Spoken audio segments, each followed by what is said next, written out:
Chapter 7. Shri Sadguru said, O sadhus, now I shall tell you the highly wonderful and very interesting story of Shri Kumbhadasa. Please listen to me. The great bhaktas have Krishna Bhakti as their only asset. Even when they are actually very poor, they do not care for the rich people who are proud of their wealth. The desire for gold and lust for women destroy the bhakti towards Sri Krishna. Hence, one should remain contented with his lot and should possess unaltering love for his wife. The comfort and happiness that the bhaktas who lead a simple life nurturing devotion to Sri Nandakumara enjoy are not attained by any wealthy man. Hence he should earn our livelihood taking up some occupation and spend our time pondering on the Purushottama with firm belief. Many progenitors are there who have paved the path of Vaishnava Dharma. Kumbhadasa, the great Bhagavata, was one among them. He was endowed with all noble qualities. He was a disciple of Sri Vallabha and was whirling round the lotus feet of Srinatha like a bee.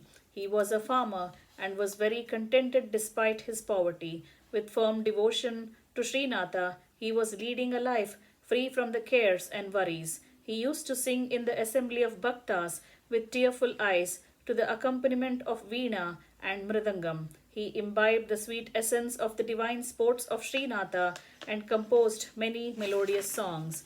Once a king named Manasimha came to meet the firm devotee Kumbhadasa. At that time, Kumbhadasa had finished his bath with due rituals, singing the divine names of the Lord. He called out for his granddaughter, O beautiful girl, Kalyani, come soon. It is time for me to perform my morning rites. Bring the stool and the mirror. When Kumbhadasa said so, the girl replied that a lamb had eaten up the stool and drunk down the mirror. The king Manasimha was surprised to hear the reply. In pleasing manner, he asked his minister to give him a reply. He is a very great Bhagavata. He leads a poor life with the grass as his seat and water his mirror, replied the minister. Hearing this, the king at that very moment presented Kumbhadasa with a golden framed mirror. But the Vaishnava declined that offer, saying that the mirror was of no use for him, a bhakta living in a hut. Then the king gave him an elegant seat studded with precious stones, but that Bhagavata refused to accept that gift too. Thus the king's desire to honor that bhakta was not fulfilled. With great reverence, the king folded his hands and said as follows. The king said, It's very rare to find a Vaishnavottama filled with wisdom and detachment in this Kali Yuga. In this Kali Yuga, there are many who pretend to be sadhus. They make money selling Krishna Kirtan. O king of bhaktas, alas, at least I shall name this village Kumbhadasapura after you. Please allow me to do so and thus fulfill my desire.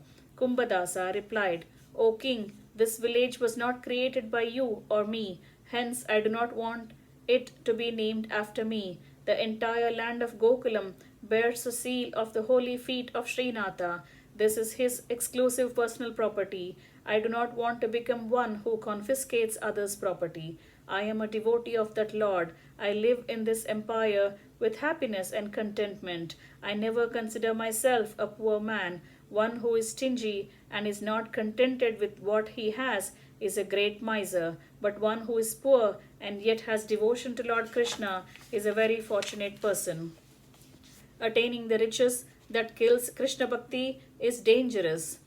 Even a danger that shall strengthen Krishna Bhakti becomes a great blessing in disguise. For those who are engulfed by the disease of the cycle of births and deaths, poverty is the best cure. Suffering resulting from poverty induces Krishna Bhakti.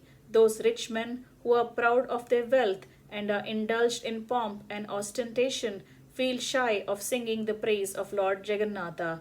Hence, I love poverty that enhances the devotion of Lord Krishna. I do not want to see the stern, long faces of the rich. Sri Sadguru continued. Pouring out like that, Shri Kumbhadasa, who considered all the three worlds equal to dust, who had unflinching faith and was above worldly bindings, became silent. The king fell at his feet with due respect. Taking leave of Kumbhadasa, he left for his capital with his ministers.